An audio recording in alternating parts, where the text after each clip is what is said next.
मन बोल हरि बोल हरि हरि हरि बोल गोविंद माधव गोपाल बोल।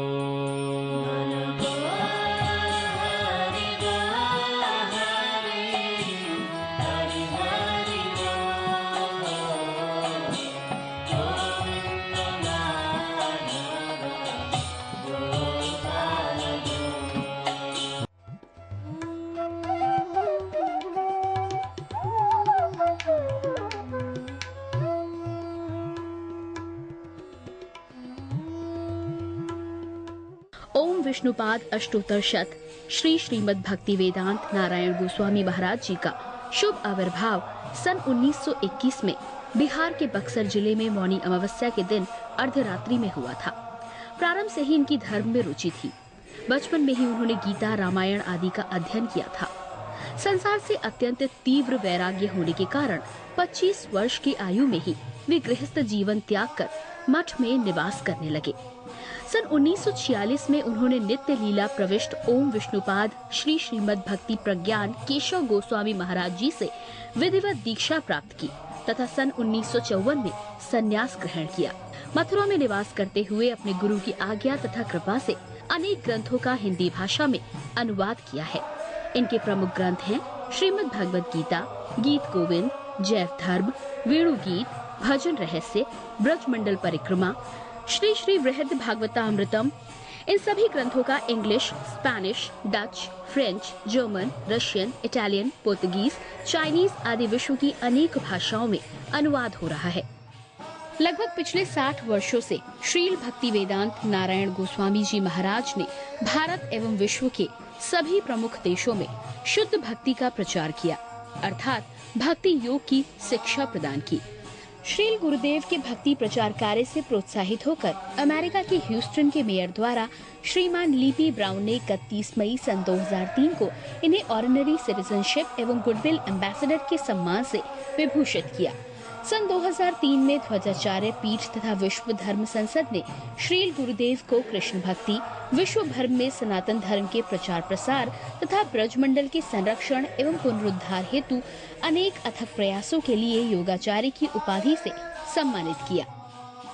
इस प्रकार संपूर्ण विश्व में प्रेम धर्म का प्रचार प्रसार करते हुए श्रील भक्ति वेदांत नारायण गोस्वामी जी महाराज ने 29 दिसंबर 2010 को श्री जगन्नाथपुरी में अपनी भौम लीला को संवरण किया।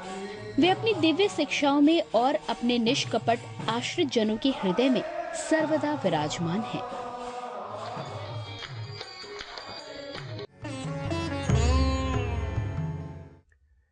सर्वप्रथम मैं अपने गुरुपाद पद्म नित्य लीला प्रविष्ट ओम विष्णुपाद अष्टोत्तर शत परिव्रजकाचार्य श्री श्रीमद् भक्ति वेदांत नारायण गोस्वामी महाराज जी के चरणों में अनंत कोटि दंडवत प्रणाम करता हूँ। तत्पश्चात उनके शिक्षा गुरु श्री श्रीमद् भक्ति वेदांत स्वामी श्रील प्रभुपाद और हमारे परम गुरुदेव ओम विष्णुपाद अष्टोत्तर शत नित्य लीला प्रविष्ट श्री श्रीमद् भक्ति प्रज्ञान केशव गोस्वामी महाराज जी के चरणों में दंडवत प्रणाम करता हूँ। और हमारे गुरुवर जितने भी उन सब के चरणों में मेरा अनंत कोटि दंडवत प्रणाम। और आप सब दर्शकों के कृपा से आज हम एक बहुत महत्वपूर्ण दिन शिला व्यास पूजा, आज इसके ऊपर हम थोड़ा सा प्रकाश डालेंगे जो हमने गुरुवरों से सुना है। भगवत गीता के चौथे अध्याय के 34वें श्लोक, तद विधि प्रणिपतेन प्रणिप्रश्नेन सेवाया उपाध्यक्षन्ते ते ज्ञानम ज्ञानिनास तत्वदर्शिनास। क्या कहते हैं? क्या विधि है? अगर आपने इस आध्यात्मिक मार्ग पे आगे बढ़ना है तो तरीका क्या है, विधि क्या है? तद विधि, विधि क्या बताई गई है? प्रणिपातेन प्रणिप्रश्नेन, प्रणिपातेन मतलब शरणागत हो जाइए ऐसे व्यक्ति के, और उसको परिप्रश्नेन, और उससे प्रश्न पूछिए। ये नहीं कि अंधे की तरह उसके पीछे लग जाइए, उससे प्रश्न पूछेंगे, लेकिन कैसे? सेवाय, सेवा के भाव में। ये नहीं कि चैलेंज करते हुए, लेकिन ऐसे गुरु के पास जाना है जो आपके प्रश्न भी उत्तर दे सके, आपको हृदय से सब कुछ बता सके, और आपके प्रश्न ऐसे होने चाहिए, ये नहीं कि उनको हराने के लिए, समझने के लिए उनसे। प्रणिप्रश्नेन सेवाय, यह तरीका है। उपाध्यक्षं ते ज्ञानम, और वो क्या करेंगे, वो तुम्हें ज्ञान देंगे। ज्ञानिना तत्वदर्शिना, क्योंकि उन्होंने तत्व के दर्शन कर लिए, उन्होंने तत्व के दर्शन कर लिए हैं, वो तुम्हें बताएंगे। तो ऐसे गुरु के पास जाना है जो तत्व के दर्शन करके तुम्हें बताएगा। ये गुरु कहां से मिलेंगे? आजकल तो देखा गया है गुरु तो धंधा बन गया है। लाखों करोड़ों लोग तो गुरु के शिष्य बन गए हैं, और गुरु अपनी प्रतिष्ठा, अपना मान, पैसा इकट्ठे करने के लिए सब संसारिक लोगों को इकट्ठा कर लिया। गुरु ऐसे नहीं होते हैं। गुरु, गु मतलब अंधकार, रू मतलब रोशनी। जो आपको अंधकार से रोशनी तक लेके जाए उसको कहेंगे गुरु। अब आप कहेंगे अरे कितना रोशनी है पूरे संसार में। नहीं, ये कौन से अंधेरे की बात करी गई है? संसार अस्मिन महाघोर जन्म मृत्यु समाकूले पूजनाम वासुदेवस्य तर्कम वादिभी स्मर्तम। स्कंद पुराण, स्कंद पुराण में क्या बोला? संसार अस्मिन महाघोर, ये संसार महाघोर अंधेर है। क्यों अंधेर है भाई? कितने लोग चले गए, कितने लोग जा रहे हैं, कुछ हमें होश नहीं है। अभी आप अगर इंटरनेट पे जाएंगे तो साइट पे जाइए, कितने लोग एक सेकंड में मरते हैं। एक सेकंड में 2 आदमी संसार में कहीं ना कहीं मर रहे हैं। 1 मिनट में 60 आदमी मर गए। जब तक मैं ये बोल रहा हूं कितने व्यक्ति मर रहे हैं नहीं दिख रहा? हाँ, इसका कोई समाचार नहीं है। और 1 घंटे में 7,500 आदमी मर गया, और अगले 24 घंटे में 1.25 लाख आदमी मर जाता है। इससे थोड़े से ज्यादा पैदा भी हो रहे हैं। तो ये क्या इतनी बड़ी चीज को हम अनदेखा कर सकते हैं? इसीलिए कहा हमें दिख ही नहीं रहा, इसलिए कहते हैं संसार अस्मिन महाघोर, ये संसार अंधेरा है, कुछ नहीं दिख रहा। जब तक गुरु की कृपा नहीं पड़ती है, ऐसे सदगुरु की, गुरु भी ऐसे होने चाहिए सदगुरु। गुरु तो बहुत मिल जाएंगे, धंधे करने वाले गुरु बहुत मिल जाएंगे, लेकिन सदगुरु नहीं मिलता। सद कौन होता है? जो सद के दर्शन कराए, जो सत्य के दर्शन कराए, ऐसे गुरु नहीं मिलते हैं।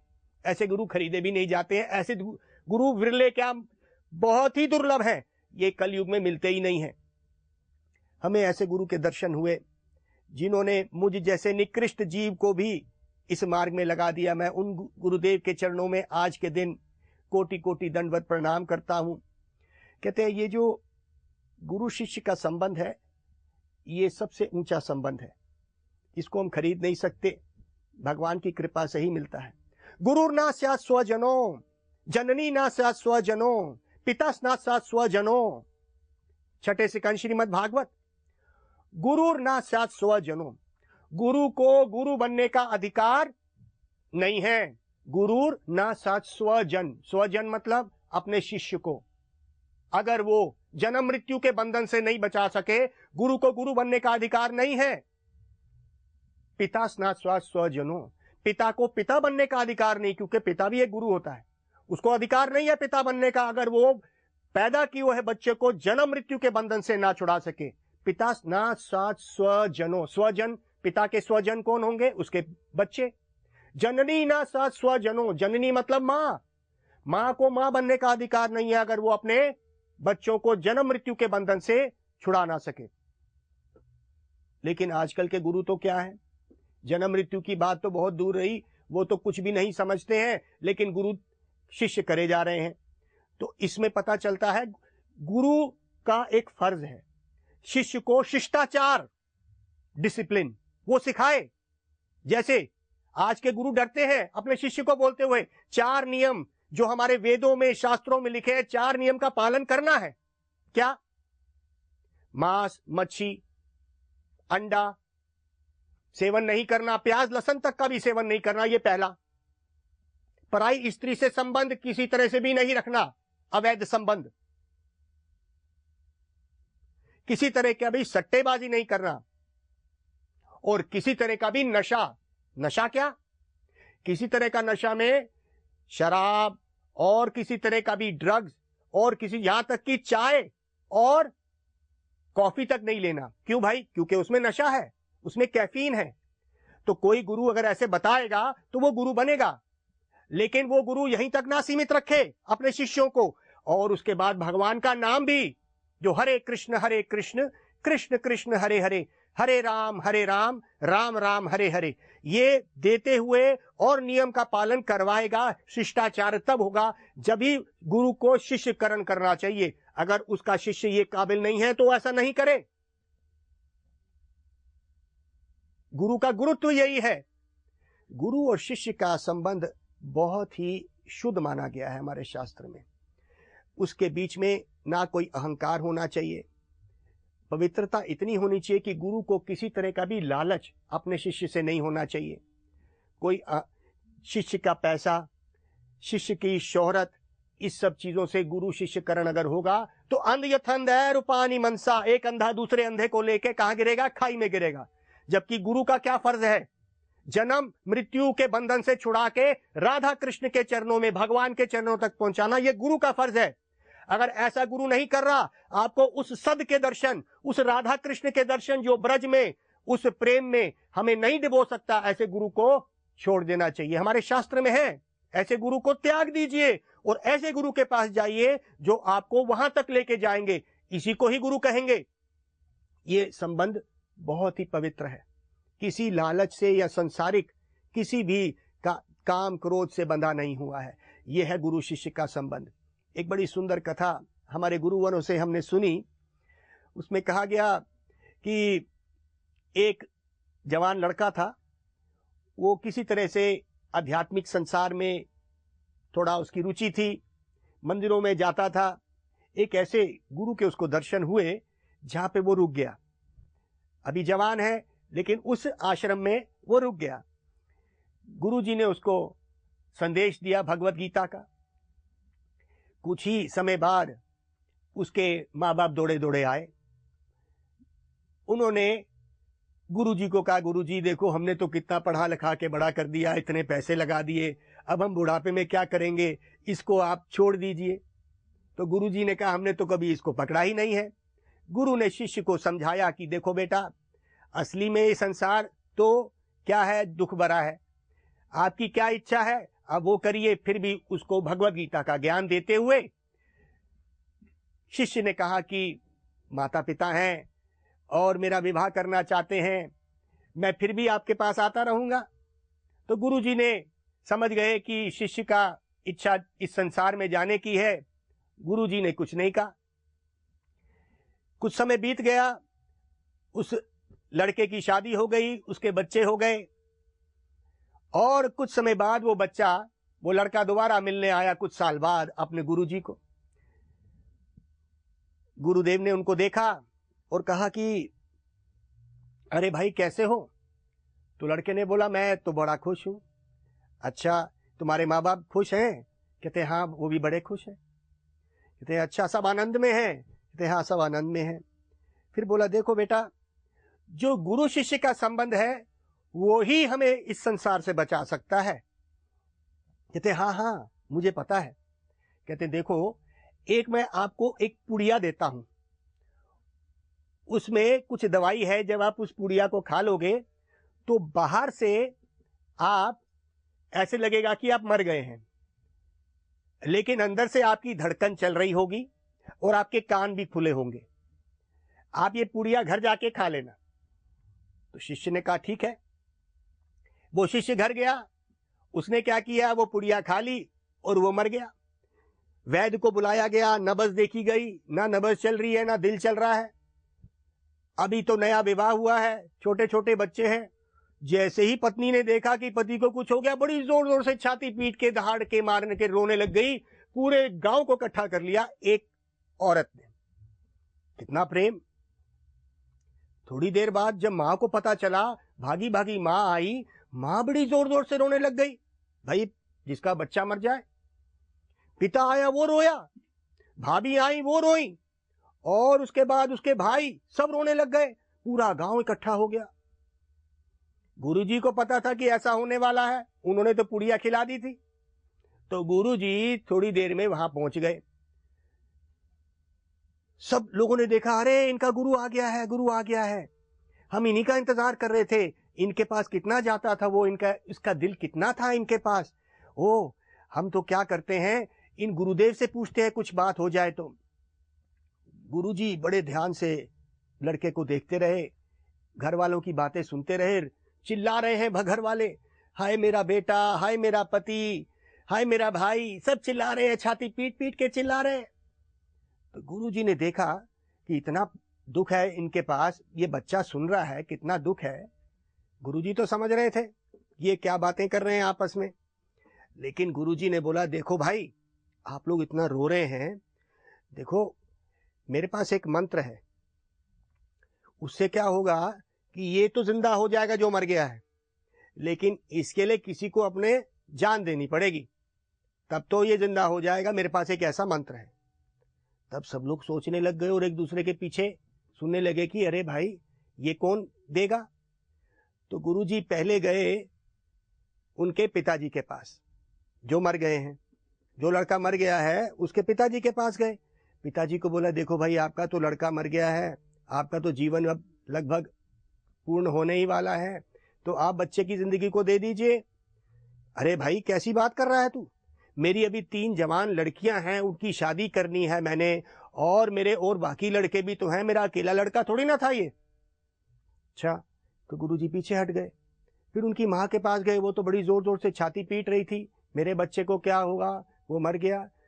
तो जब माँ के पास गए, बोला कि माँ जी, आपका तो ये लड़का था और आप इतना रो रहे हैं, तो आप ही अपनी जान दे दीजिए तो ये जिंदा हो जाएगा।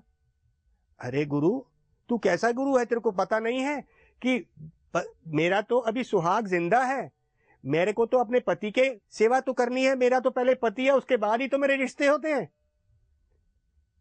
गुरुजी फिर सोच में पड़ गए। हाँ भाई, कहते हैं अच्छा भाई, सबको छोड़ देते हैं, हम पत्नी के पास ही चल लेते हैं जो बहुत रो रही है।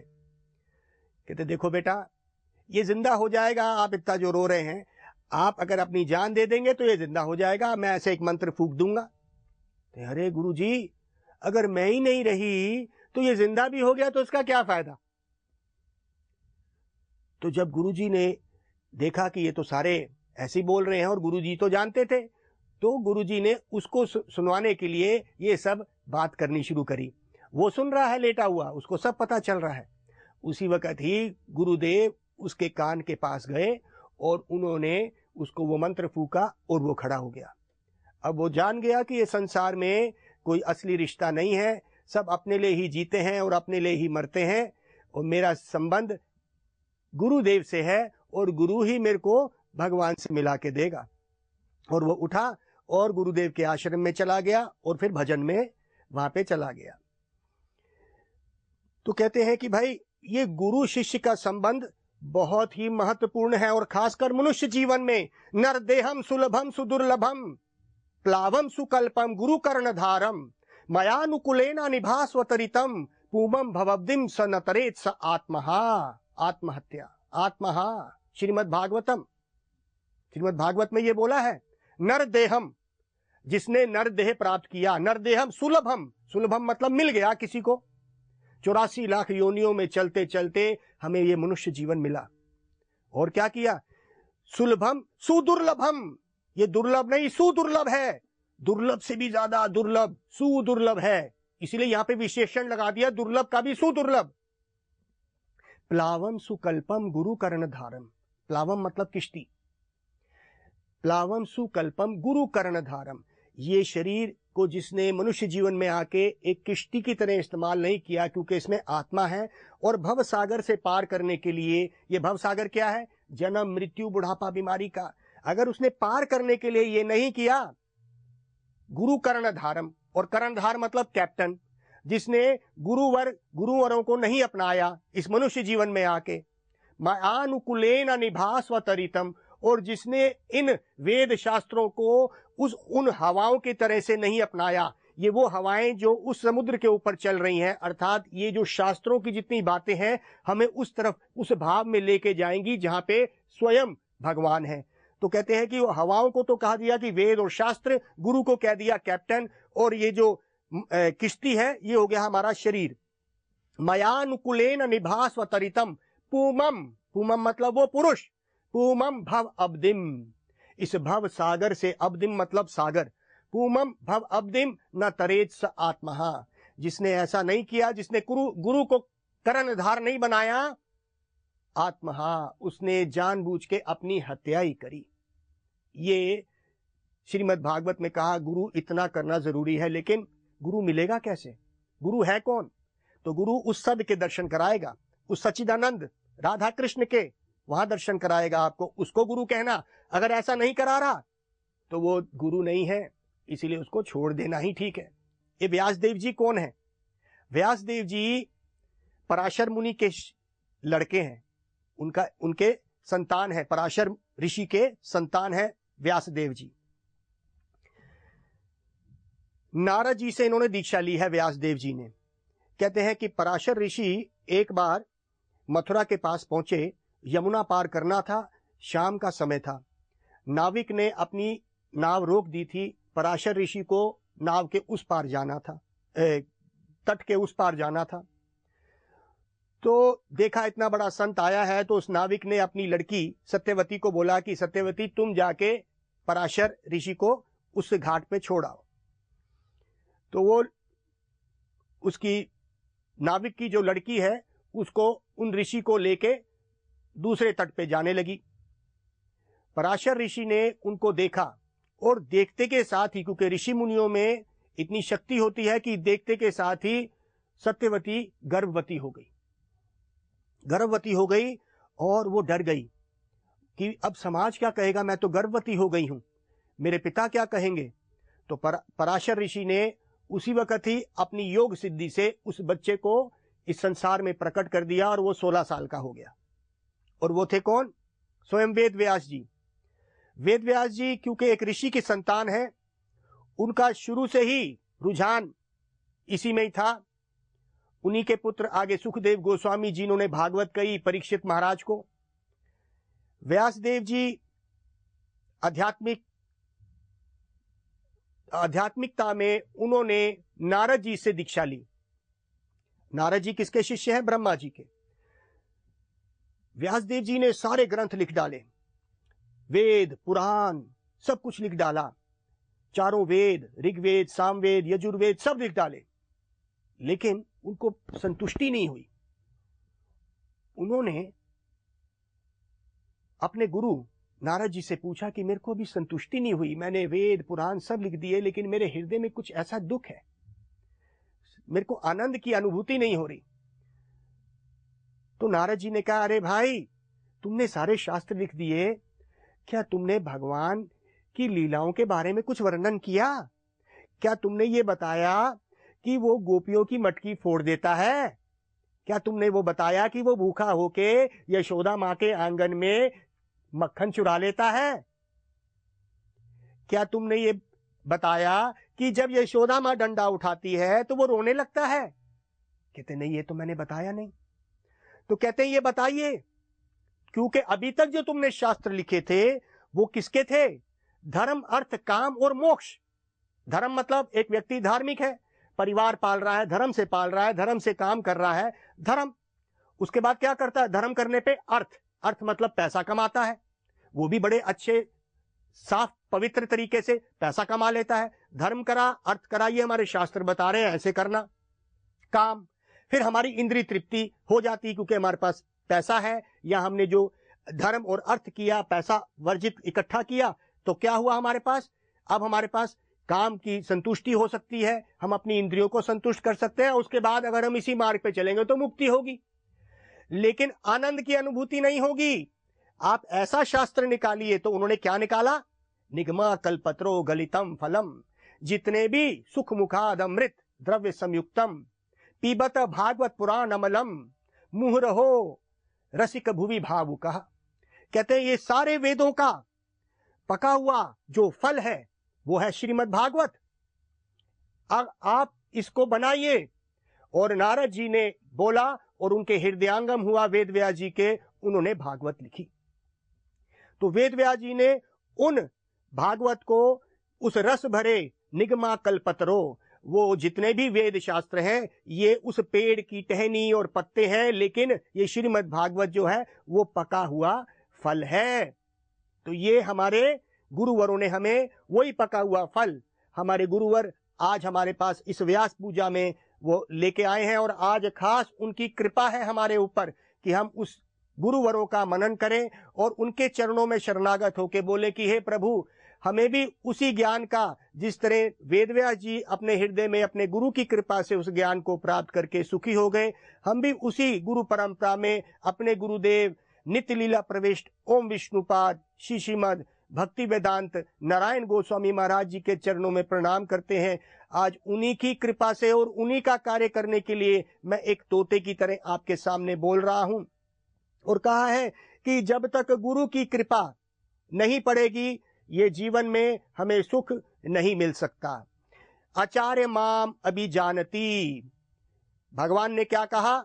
आचार्य मतलब गुरु को मेरा रूप ही समझो, गुरु जी मेरे भेजे हुए हैं, गुरु को मेरा रूप ही समझो और कुछ मत समझो, अर्थात गुरु और भगवान में कोई भेद ना समझो।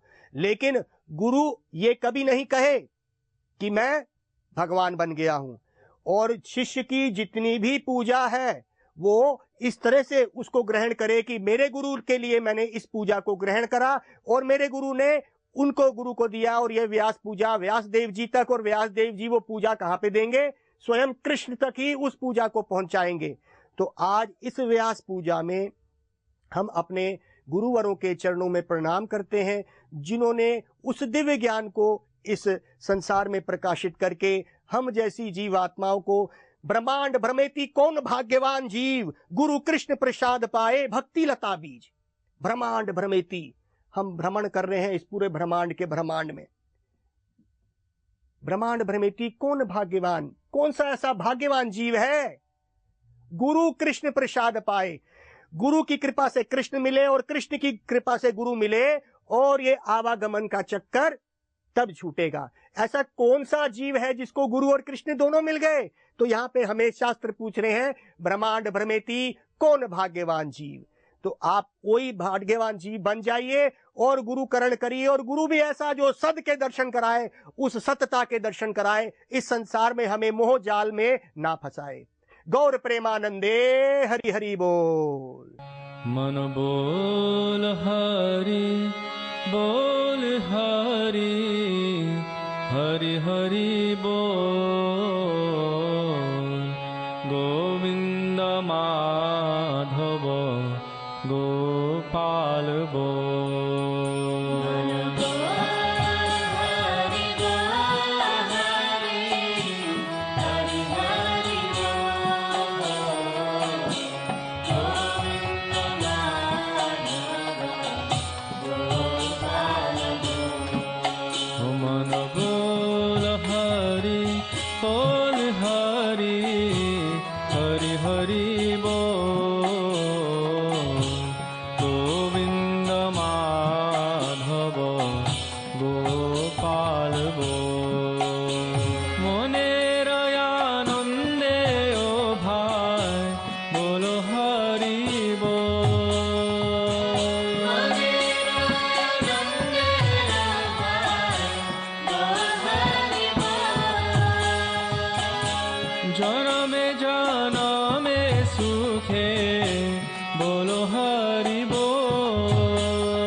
हरि